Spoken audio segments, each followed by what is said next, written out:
আর একটু থামেন, লেট করবো না। আজকে তো জানেন যে বক্তা কত, কিন্তু ইনশাল্লাহ আমি কিছুক্ষণ একটু আমাকে তাকরিরটা করতে দেন। যদি সাপটাকে ফাঁসটি যে ধরেলেন তো সাপ যখন ওই সাপটাকে ধরেলেন যদি তো ছো মারবে তো যেখানে ছিঁড়ে তুলে নেবে একবারে। আর যখন ওই সাপকে ধরতে গেলে আগে বিন বাজাতে হবে একবারে, বাজাতে বাজাতে সাপটা যখন পাগলা হয়ে যাবে তখন ধরবেন, ও কিছু বলবে না। তো টাকাটা আর যে পাখির থেকে বের করতে হবে তো একটু সময় লাগবে, না তো টাকা বের করবে না ভাই, বুঝতে পেরেছেন? এখন যদি টাকা চায় তো লোক উড়ে যাবে। তো ওই জন্য টাকাটা নিতে গেলে ওই যেরকম সাপ ধরতে গেলে বিন বাজাইতে হয়, তো এখন একটু মানে টাকা বের করতে গেলে বিন বাজাইতে হবে। একটু মানুষকে কানিয়া টানিয়া মানুষের দিলটা নরম করে তখন বলবেন, তখন বলে মুলি সাপ লো মোর বাপের তানে 500 টাকা লেলো, মোর মার তানে 1000 টাকা লেলো, মোর ছর তানে আমি 200 টাকা দিছো বাবু, একটু দোয়া করা দাও। উখুনা টাকাটা নিকলি আর যদি ফট করে টাকা দাও তো ভাগে যাবে সব। আমরা রাত দিন তাই লাই কাজ করছো, দিনও তাকরির করছো, রাত করে তাকরির করছো, একটা দিন ফাঁকানি প্রত্যেক দিন জালসা করতেইছো, বুঝলেন? তো ইনশাল্লাহ তোমরা বঠো, মই তাকরির করছো, খুবই শুনে লো, দেখে লো। তার বাদ আর ইসমানা তো বলি বুঝবাইনি পারছে, আমার বাংলা যেখুনা কছু ওখুনা উঠবা ধরছে, যেখুনা দেশি ভাষা বলছো ওখুনা ফের বঠে রয়ে আছে, চুপচাপ বঠে আছে। কি যে এবার তুমি বুঝবাইনি পারছো? হা মুই তো বলছি এক খুদি মাঝে মাঝে দিলা দিক্কত হবে, তোমাকে সমঝাই দেবো। মুই এক খুদি বটে খালি শোনো যে কীভাবে চলবো হবে না। তো জান্নাত কি এসে চলে যাবেন? জান্নাতটা পাকা কলানি ছিলবেন আর খাইলবেন। জান্নাত যাতে বহুত তকলিফ ছে, কষ্ট ছে, মেহনত করবা হবে। ইরা দুনিয়ারও কাজ করবা হবে, আখেরাতেরও কাজ করবা হবে, তে জান্নাতও যাওয়া পারবেন। বুঝা পারলেন? উঠিন যায় তোমরা জান্নাতত, বেটি ছ তো হুর নি পাবে, মানে বেটা ছ আমরা হুর পামো। ৭৭টা হুর দিবে, একটা আরো ফাও দিবে। তো যেটা ফাও দিবে এই দুনিয়ার যদি কই ফাও নেবেন, একটা আলু নেবেন তো ওই আচ্ছা আলুটা নিয়ে দেবে, খারাপ আলুটা দিয়ে দিলে যা। বাইগুন যদি একটা ফাও চাবেন, একটা দনিয়ে মোর ঘর বহুত লোক তো একটা কানা লাগা বাইগুনটা দিবে তোমার। আম যদি ফাও চাবেন তো একটা কুলিপাত দাম দিবে। কলালা চাবেন তো একটা ছাল উঠা কলা দেবে, এটা লে যা, মানে ওটা বিকাবে না আশা করে বলে এটা লে যা, ক্লাস তো চলা। আর জান্নাত আল্লাহ যেটা হুর দিবে ফাও, ৭০টা তো দিবেই, একটা ফাও দিবে। তো এটা এতে আচ্ছা সুবহান আল্লাহ, সবলা হুরছে ওয়াই বেশি আচ্ছা। তো ৭১টা হল। আর পৃথিবীতে তোমার যেটা স্ত্রী ছিল, বিবি ছিল, উডাক জান্নাত দেই দিবে, যে তোমার ৭২টা হয়ে গেল, ৭২টা হুর হয়ে গেল। সাহাবীরা জিজ্ঞাসা করলো, ইয়া রাসূলুল্লাহ, যদি ২টা-৩টা স্ত্রী হয় তো কাকে ঘরে সব দিকে কি পাবো, তাহলে তো বেরিয়ে যাবে।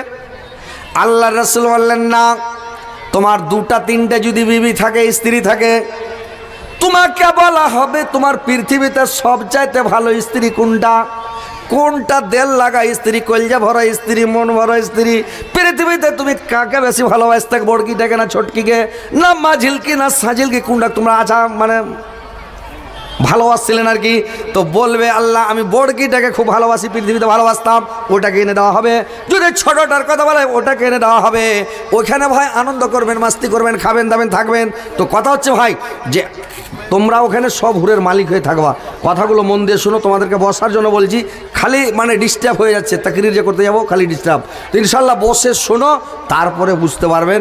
ইনশাল্লাহ আমি বুঝাবো, আপনাদেরকে বুঝার চেষ্টা করছি ভাই। দেখেন সব বক্তা চেষ্টা করে বুঝাবার জন্য, তো ইনশাল্লাহ বসেন, আপনাদেরকে আমি বুঝাবার চেষ্টা করছি। তো এইবার আল্লাহর রাসূলকে খাদিজা কত ভালোবাসতেন যে যখন মরে গেলেন, তো আল্লাহর রাসূলের সামনে কেউ যদি খালি খাদিজার নাম উচ্চারণ করে, তো আল্লাহর রাসূল সমস্ত কাজকর্ম গল্প বন্ধ করে দেয়, দিন তাবলীগের কাজ বন্ধ করে দিয়ে খাদিজার গুণ বর্ণনা করতে লাগে। দেখতে দেখতে একদিন আয়েশা বলছেন, ইয়া রাসূলুল্লাহ, আপনার সামনে এত সুন্দরী যুবতী রূপসী স্ত্রী আছে, তার মানে আয়েশা একদম জওয়ানি, और एकदम रूपसी যুবতী, বয়স বেশি হয়নি, হালকা বয়স আয়েশার। আর বলছে আপনি যখন 24 আপনার 25 বছর বয়স, আর আপনি 40 বছরকার জাইফি বুড়িকে বিয়ে করেছিলেন, খাদিজার বয়স 40 বছর আর আপনার বয়স 25 বছর, আর আপনি ওই বুড়িকে বিয়ে করে আপনি সব সময় খালি বুড়ির কথা, মানে সতীনের একটা ঝালাস আছে, বুঝতে পেরেছেন? সতীনকে কেউ ভালোবাসে না ভাই, সতীনের এমন একটা ঝালাস, বলে কি জানেন, আঁখত লাইটটা নিয়ে মারেন, বুঝলেন? তো ওই কি বলছে যে সতীনের একটা ঝালাস আছে। কিরকম ঝালাস আছে? যে ওই মানে বেটি ছ গপ করে যে হা গো টোলা হা গো পড়শি কেমন সতীনের ঝালাস গো। তখন বলছে যেমনি বহে কাঠের আগুন তেমনি সতীনের ঝালাস গো। সতীনের ঝালাস এরকম কাঠের আগুন বহে, ওইরকম সতীনের হলো ঝালাস। সতীনের বিশাল ঝালাস রে ভাই। তো এই জন্য যখন খাদিজার নাম বর্ণনা মানে গুণ বর্ণনা করে আয়েশা রেগে যায়। আল্লাহর নবী বললেন গায়সা তুমি শোনা। কেউ বলেছে আল্লাহর কোন রিওয়ায়াতে পাওয়া যায় আল্লাহর রাসূল মানে 11টা বিয়ে করেছিলেন, কোন কিতাবে পাওয়া যায় আল্লাহর রাসূল 13টা বিয়ে করেছিলেন। মানে 11টা বিয়ে করেছিলেন, 2টা বান্দি ছিল, ওদেরকেও বিয়ে করে 13টা হয়েছিল স্ত্রী। যাই হোক আপনি 11টায় ধরেন, তো 11টা আল্লাহর রাসূলের বিবি তার স্ত্রী। আল্লাহর রাসূল বলেন খাদিজাকে বাদে আরো 10টা আমার স্ত্রী আছে, কিন্তু আল্লাহ পাক আমাকে খাদিজার মতন স্ত্রী একটাও দান করেনি। আবার খাদিজা এত ভালো এত ভালো, কেমন ভালো মায়েরা বোনেরা আমার ভালো করে শুনেন। আল্লাহর নবী বললেন আয়েশা যখন আমি রাত্রিবেলা দিনের দাওয়াত দিতে যেতাম, তাবলীগ করতে যেতাম, কলমার প্রচার করতে যেতাম, রাত্রি 2টার সময় 3টার সময় 2:30টার সময় 4টার সময় বাড়ি আসতাম দিনের দাওয়াত দিয়ে। দিন প্রচার করে যখন আমি বাড়ি আসতাম, যখন দিনের দাওয়াত দিয়ে আমি আসতাম তখন আমি গেটের কাছে যেতাম, খালি একবার কপাটখানে কেওয়াড়খানে ঠোকা মারতাম। খাদিজা ঠোকা মারতে মাত্র কেওয়াড়খান খুলে যেত। খাদিজা আমাকে চট করে ভিতরে টেনে কেওয়াড়খানাকে লাগিয়ে দিতেন, খিল ঢুকে দিতেন। দেখতে দেখতে 2 দিন 4 দিন নয়, অনেক দিন দেখার পরে একদিন আমি খাদিজাকে জিজ্ঞাসা করলাম, খাদিজা রাত্রি কা তুমি ঘুম যাও না? রাত্রি কি তুমি বিছানায় শুয়ে থাকো না রে খাদিজা? আমি যখনই খাদিজা বলে ঠোকা দিই তখন তুমি কেওয়াড়খানা খুলে দাও, ব্যাপার কি? খাদিজা বললেন স্বামী গো, যখন আপনি দিনের দাওয়াত দিতে যান গো স্বামী, আমি কেওয়াড়খানাকে লাগিয়ে দিই, খিল লাগাই না, আমি পিঠ লাগিয়ে দিই আর পিঠ লাগিয়ে দাঁড়িয়ে থাকে। যখন আমাকে ঘুম চলে আসে, নিজ চলে আসে, পা মানে করে কি ঘুম চলে আসে আর চোখ থামে না, তখন আমি করি কি একটা পাকে ছেড়ে নিয়ে এইভাবে এক পায়ের ভরে দাঁড়িয়ে থাকি। এক পায়ে দাঁড়িয়ে থাকতে থাকতে যখন এটা পা ব্যথা হয়ে যায়, আবার কিছুক্ষণ পরে এটা পাকে ছেড়ে নিয়ে একটা পায়ের ভরে দাঁড়িয়ে থাকে। পা যখন ব্যথা করে তখন ঘুম আসে না, পায়ের ব্যথাতে ঘুম আসে না, আমি সারা রাত দাঁড়িয়ে থাকি। আপনি যখন দাওয়াত দিয়ে আসেন, তাবলীগ করে যখন আসেন, আমি আপনার পায়ের আওয়াজ শুনতে পেলে বুঝি যে আমার স্বামী চলে আসলো, আমার নবী চলে আসলো। যেমন এসে আপনি একটা ঠোকা মারেন খাদিজা, আমি গেটটা খুলে দিই। কেন খুলি স্বামী গো? আপনার বাড়ির আশেপাশে আপনার দুশ্মন চাল লাগালাগি আবু জেহেলের এবং আবু লাহাবের বাড়ি, আল্লাহর রাসূলের বাড়ি আর আবু লাহাবের বাড়ি একবারে সাটাসাটি বাড়ি। আবু লাহাব আল্লাহর রাসূলের বড় দুশ্মন, তো বললো যে ওর বড় দুশ্মন যদি জেনে নাই হয়তো আপনাকে মেরে ফেলবে, জান সুতায় মেরে দিবে, জীবন সহ মেরে দিবে। এই জন্য আমি করে কি কেওয়াড়ে দাঁড়িয়ে কেওয়াড় লাগিয়ে দাঁড়িয়ে থাকি। যখন আসেন কেওয়াড়খান খুলে ভিতরে টেনে কেওয়াড় লাগিয়ে দিই। যদি আপনাকে গুন্ডারা ধরে নেয়, আমি যদি শুয়ে যাই, আমি ল্যাপ কাঁথা দিয়ে যদি আমি মুখ ঢেকে নিই, আমার ঘুম চলে আসে, গেটের কাছে বাড়ি মারবেন, ঠোকা মারবেন, কেওয়াড় খুলো, গেট খুলো। আমার গেট খুলতে দেরি হবে, উঠতে দেরি হবে, কেওয়াড় খুলতে দেরি হবে, তাপ তুলি হয়তো গুন্ডারা এসে আপনাকে ধরে নিবে। এই জন্য আমি রাত্রিবেলা ঘুম যাই না, আমি করি কি দাঁড়িয়ে থাকি স্বামী গো। দেখেন স্বামীকে কত ভালোবাসে। এখনকার মেয়ে ছেলে জায়গায় থাকবে ভাই? আপনি এখানে জালসা শুনতে যারা আসছেন, আপনার বাড়িতে আছে, এখন যে দেখবেন যে ও লাখ টাকা নিন পারছে।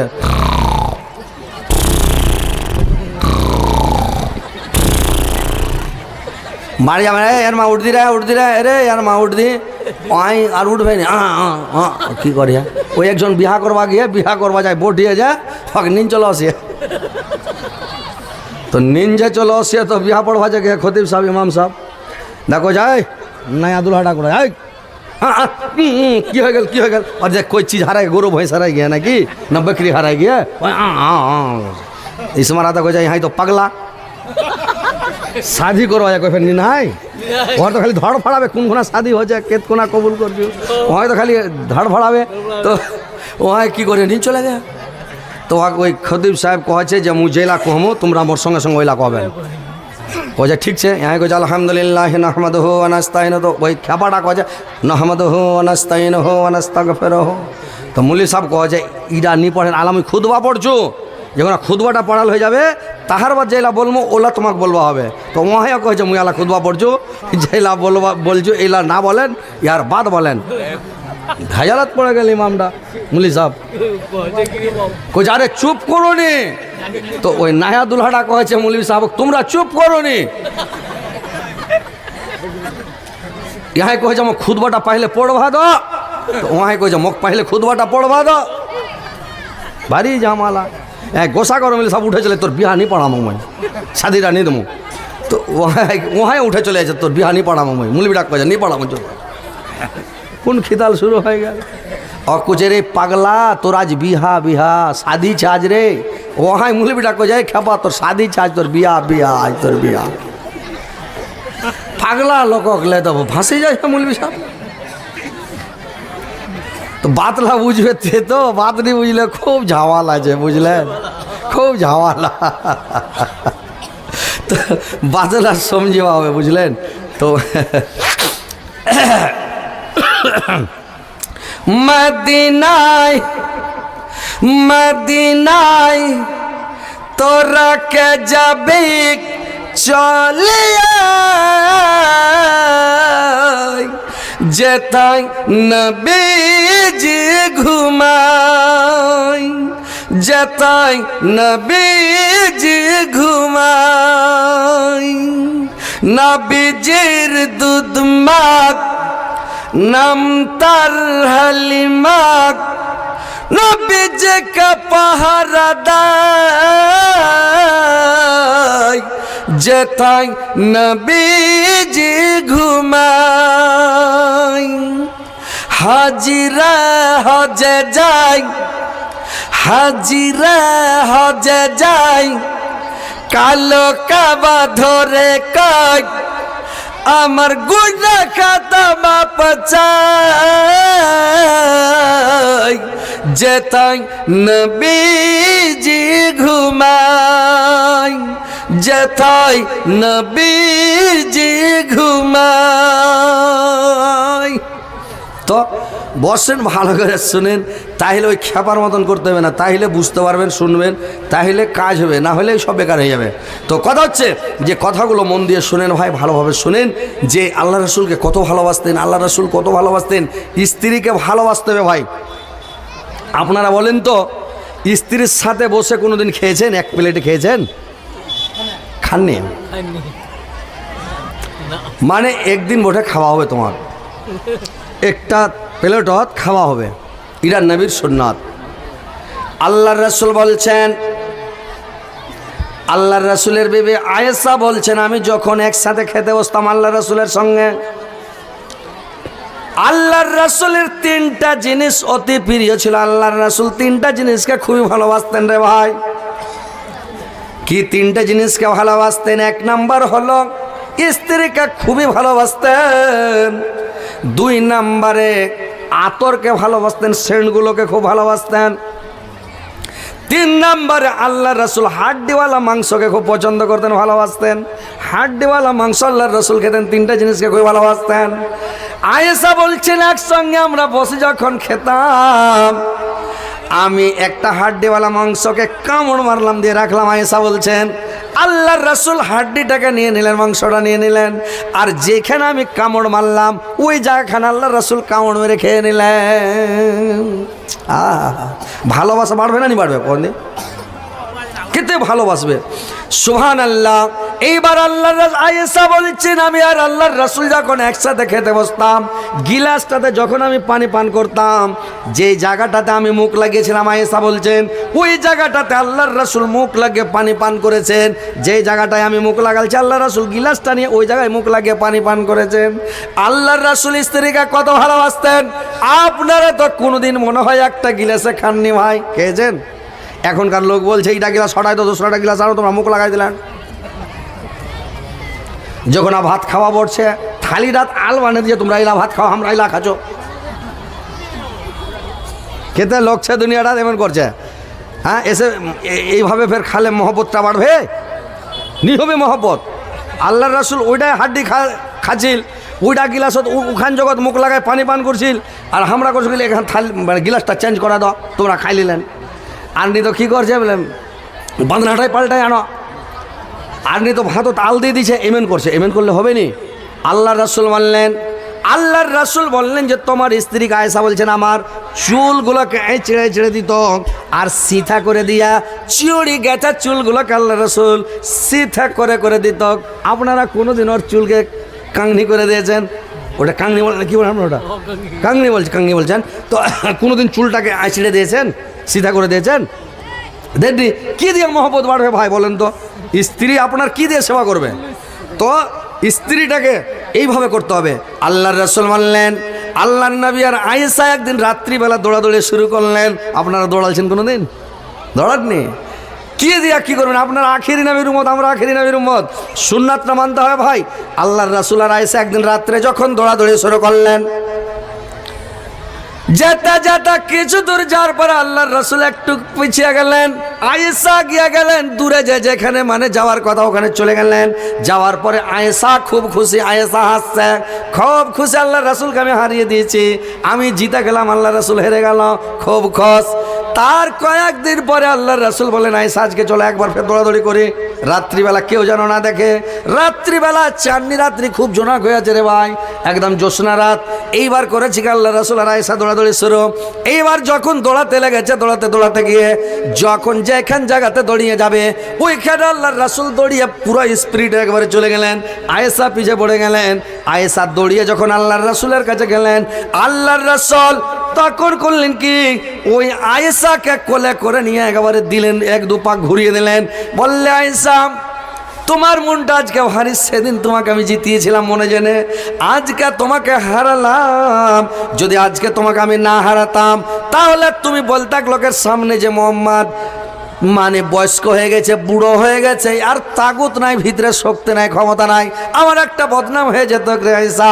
এই জন্য আজকে আমি তোমাকে দেখে দিলাম আমার ক্ষমতা আছে, আল্লাহ আমাকে এত শক্তি দিয়েছে, 40টা স্ত্রীকে মানে সামাল দেওয়ার, 40টা স্ত্রীকে কন্ট্রোল রাখার ক্ষমতা আল্লাহ আমাকে দিয়েছে। আজকে আমার শক্তি একটু কমেনি, সেদিন তোমাকে মনে জেনে জিতিয়েছিলাম, আজকে আমি তোমাকে হারিয়ে দিলাম। এই বলে আয়েশাকে কথাটা বলে দিল। তো ভাইরে আমার, স্ত্রীর সাথে ভালোবাসা করেন, স্ত্রীর সাথে মানে স্ত্রীটাকে আপনি ভালোবাসেন, স্ত্রীকে কোনোদিন মারবেন না, স্ত্রীকে গালি দিবেন না, স্ত্রীকে কোনোদিন ওর বাপকে গালি দিবেন না, স্ত্রীর মাকে গালি দিবেন না। ওর বাপকে মাকে গালি দিলে 1 বছর আপনাকে ভালোবাসবে না, বলবি না কিছু, কিন্তু 1 বছর আপনাকে ভালোবাসবে না। একটা করে মাছের পিস দিবে আর দিবেই নি। আর যদি ভালোবাসবেন এখান খিলাবে, ফের এখন নুকায় রাখবে, তোমার গাল খিলাবে, ফের রাত করে খিলাবে না, বিহানে খিলাবে, এখানে নুকায় খিলাবে। আর যদি ওর বাপক গাল দেন, মাক গাল দেন, ওর ভাইটাক গাল দিবেন, তোমাকে আর ভালো নিবাসবে। ওই এখন খিলায় ছড়ে দিলে যাও, বুঝলেন? স্ত্রীটাক ভালোবাসা হবে।